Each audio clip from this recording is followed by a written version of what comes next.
नमस्कार दोस्तों, हमारे YouTube चैनल इंडस्ट्रियल सॉल्यूशंस में आप सभी का एक बार फिर से स्वागत है। आज की वीडियो के अंदर हम फ्रेंड्स बात करने वाले हैं क्लासिफिकेशंस ऑफ एमसीबी की। जी हाँ फ्रेंड्स, आज हम जानने वाले हैं कितने टाइप्स की एमसीबीज होती हैं और पूरा डिटेल में हम इसको जानेंगे। ये बहुत इंपॉर्टेंट होता है friends interview point of view से और इंडस्ट्रीज़ के अंदर भी, क्योंकि इंडस्ट्रीज़ में कई बार आपको कुछ नए प्रोजेक्ट पर काम करना होता है और वहाँ पर डिफरेंट क्लासेस या क्लासिफिकेशंस की एमसीबी होती हैं। तो आप उनमें से कैसे सेलेक्ट करेंगे अपने एप्लीकेशंस के लिए, ये सारा आज मैं इस वीडियो के अंदर क्लियर कर दूंगा। तो चलिए फ्रेंड, टाइम वेस्ट नहीं करते हैं और डायरेक्टली वीडियो को स्टार्ट करते हैं। जैसे कि नीचे आप देख सकते हैं मैंने क्लासिफिकेशंस लिखे हुए हैं, like class A, class B, class C, D, K, Z. ये होते हैं आपके क्लासेस ऑफ एमसीबी। लेकिन फ्रेंड्स, क्लासिफिकेशन से पहले मैं थोड़ा आपको एमसीबी के बारे में बताना चाहूँगा। एमसीबी क्या होता है और ये क्या प्रोटेक्शंस कराता है।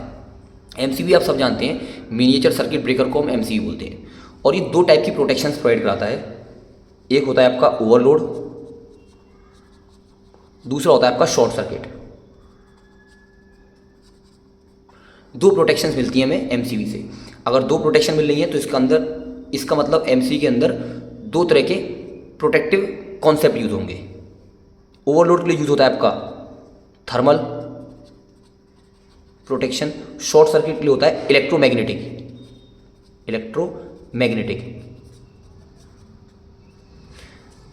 तो जैसे ही नाम से समझ रहे हैं फ्रेंड, ओवरलोड अगर एमसीबी होगी तो थर्मल, जो एमसीबी के अंदर एक बाईमेटेलिक स्ट्रिप होती है, वो हीट हो जाएगी ज़्यादा करंट के कारण और एमसीबी ट्रिप होती है।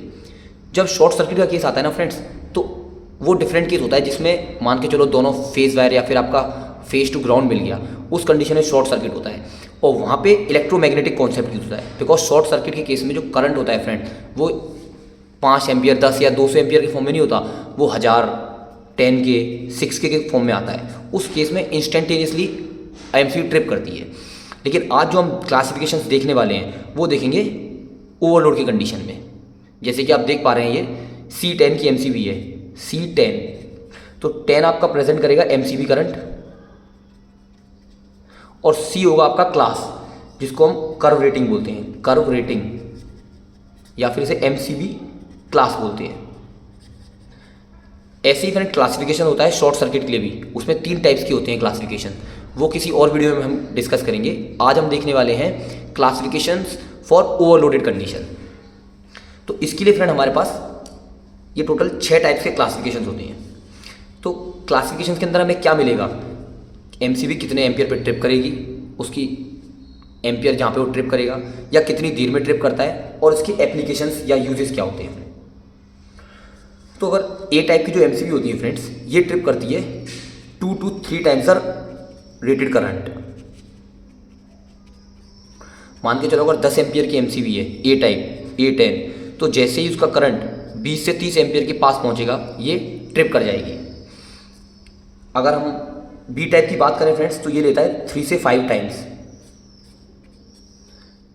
अगर मैं सी टाइप की एमसीबी की बात करूं तो 5 से 10 टाइम्स लेता है फ्रेंड्स। ऐसे ही सभी का डिफरेंट होता है। डी टाइप लेता है आपका 10 से 20x, के टाइप लेता है आपका 8 से 12x और जेड टाइप लेगा 2 से 3 times of the rated current. X मतलब टाइम्स दिखा रहा है। मोस्ट प्रोबेबली ए और जेड सेम ही रहते हैं। कुछ कंपनीज तो ए को मैन्युफैक्चर भी नहीं करती हैं, सीधे जेड को ही, क्योंकि ज़्यादा डिफरेंस नहीं होता इनमें। अब आता है important, that is tripping time. तो हम पहले चेक करते हैं बी का। फ्रेंड, जो बी टाइप एमसीबी होती हैं, ये लेती हैं आपकी 0.04 से 13 सेकेंड्स टू ट्रिप। अब एक चीज़ ध्यान रखना फ्रेंड्स, मान के चलो हमारी एमसीबी है B10 की। अगर ये 12 या 13 एम्पियर ले रहा है तो इसका मतलब ये नहीं कि एकदम से ट्रिप हो जाएगा, क्योंकि इसके अंदर होता है एक बाईमेटेलिक स्ट्रिप। वो जब हीट होगा उसके बाद ही एमसीबी ट्रिप करेगा, इसीलिए टाइम में वेरिएशन है। मान के चलो अगर वो 50 एम्पियर तक करंट ले लेगी B10 वाली 10 एम्पियर की एमसीबी, तो हो सकता है वो जल्दी ट्रिप कर जाए 1 सेकंड में। लेकिन अगर वो 20 एम्पियर तक करंट ले रही है तो टाइम लेगी ट्रिप करने में, क्योंकि उसको करंट बढ़ेगा तब जाके उसका ट्रिपिंग सर्किट एक्टिव होगा बाईमेटेलिक स्ट्रिप के बाद, तभी जाके वो ट्रिप करेगी। तो ऐसी जो एमसीबीज होती हैं फ्रेंड बी टाइप में, ये हाउस वायरिंग के लिए यूज़ होती हैं, रजिस्टिव लोड्स के लिए ज़्यादातर, जैसे कि लाइट वाइट हो गई आपकी, इनकैंडिसेंट स्लैब होते हैं, उनके लिए यूज़ करते हैं।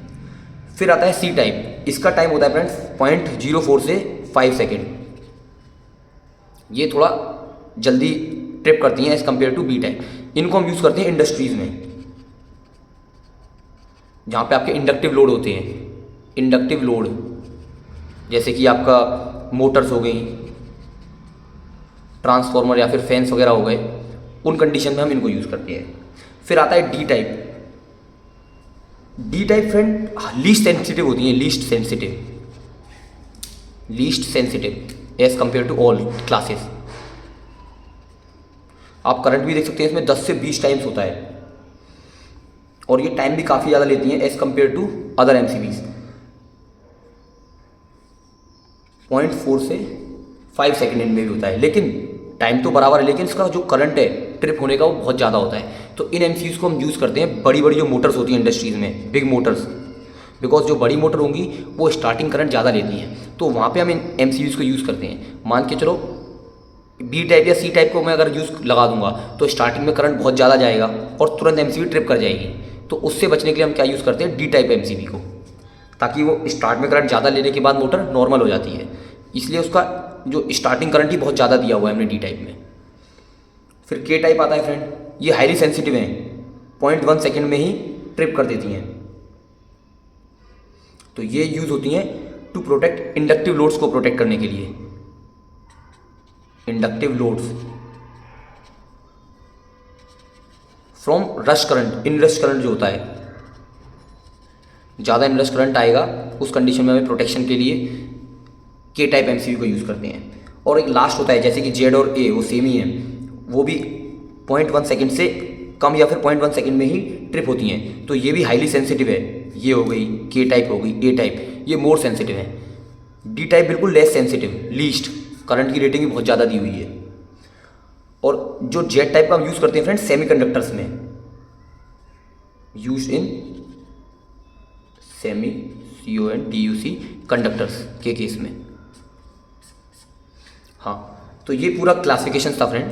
आशा करता हूँ आपको पूरा कॉन्सेप्ट समझ में आया होगा, और अगर आपको वीडियो अच्छी लगी है फ्रेंड लाइक कीजिए।